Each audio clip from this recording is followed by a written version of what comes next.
Baiklah, bismillahirrahmanirrahim. Assalamualaikum warahmatullahi wabarakatuh. Pada video kali ini, saya akan membahas sedikit mengenai studi kasus COVID-19 atau COVID-19. Nah, sebelumnya kita ketahui bahwa COVID-19 ini awal mulanya itu dari kota Wuhan, Provinsi Hubei di Cina. Yang dimana pada saat itu kota Wuhan mengalami atau terserang suatu virus, yakni virus COVID-19. Nah, mengenai COVID-19 ini tepatnya pada tanggal 11 Februari 2020 COVID-19 ini diresmikan atau dengan nama COVID disease COVID-19 yang disebabkan oleh virus SARS-CoV-2. Kemudian pada tanggal 12 Maret 2020 COVID-19 ini atau COVID-19 ini dinyatakan sebagai penyakit pandemik, yakni yang dimulai dari kota Wuhan. COVID-19 ini disebabkan oleh coronavirus. Coronavirus ini awalnya menyerang saluran pernafasan pada setiap makhluk hidup. Coronavirus ini merupakan virus RNA yang berantai tunggal, berantai positif, yang dimana termasuk ke dalam famili Coronaviridae. Coronavirus COVID-19 ini termasuk ke dalam jenis beta coronavirus, yang dimana virus ini memiliki partikel sekitar 60 sampai 140 nanometer.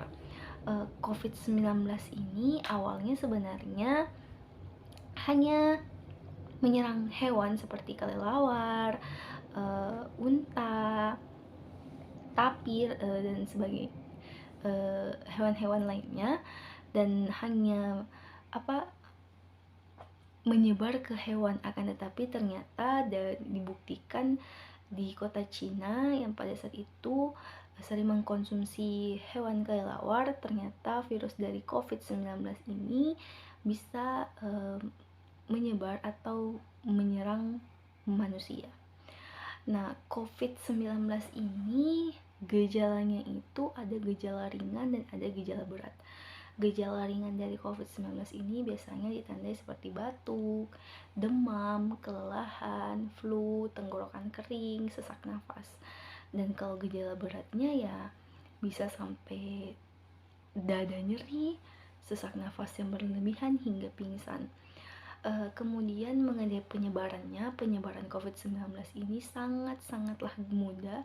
Bisa penyebaran secara langsung, yakni kontak langsung dengan si penderita, atau pernah kontak langsung atau berada di sekeliling hewan dari yang membawa virus COVID-19 tersebut, atau melalui percikan air ludah, atau dari sentuhan, dari outlet udara, seperti itu.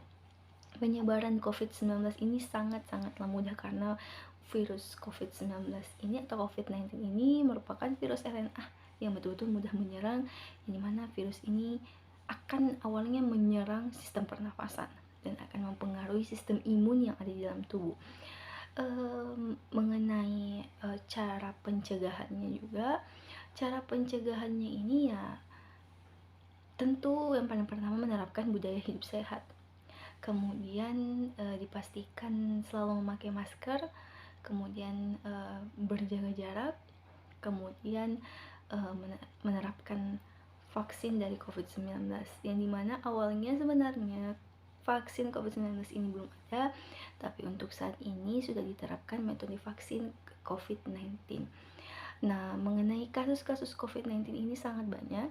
Kasus-kasusnya itu didapatkan bahwa orang yang berusia lanjut atau orang yang awalnya mengalami gangguan sistem pernafasan atau usia lanjut yang mengalami penyakit komplikasi itu lebih mudah terserang penyakit COVID-19. Kenapa? Karena mungkin jadi ya ini berperan dalam sistem imunitas. Mungkin jadi virus-virus yang ada di dalam virus COVID-19 ini kalah dengan imunitasnya, yang dimana orang yang usia lanjut ini dipercaya bahwa imunitasnya sudah mengalami penurunan sehingga lebih mudah terkena penyakit, yang sehingga virus tersebut mudah bereproduksi atau mudah menyerang sistem imun dari usia lanjut. Akan tetapi tidak hanya orang yang berusia lanjut bisa lebih mudah terkena penyakit COVID-19, yang usia muda pun bisa terkena penyakit COVID-19. Maka dari itu, untuk saat ini sudah ada vaksin COVID-19, yang dimana vaksin tersebutlah yang bisa menghalang atau menghancurkan atau menghambat virus COVID-19 ini bisa masuk di dalam tubuh, yang dimana virus ini sebenarnya jika masuk ke dalam tubuh pun tidak langsung menyerang, yang dimana masa inkubasinya ada sekitar 7-14 hari, sehingga jika 14 hari sudah virus tersebut berhasil menyerang tubuh, maka kita bisa mengalami beberapa gejala ringan dan gejala berat yang tadi itu.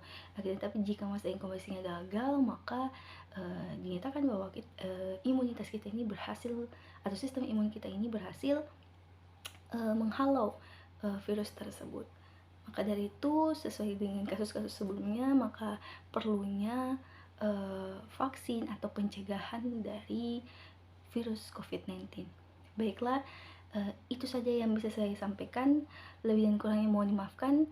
Wassalamualaikum warahmatullahi wabarakatuh.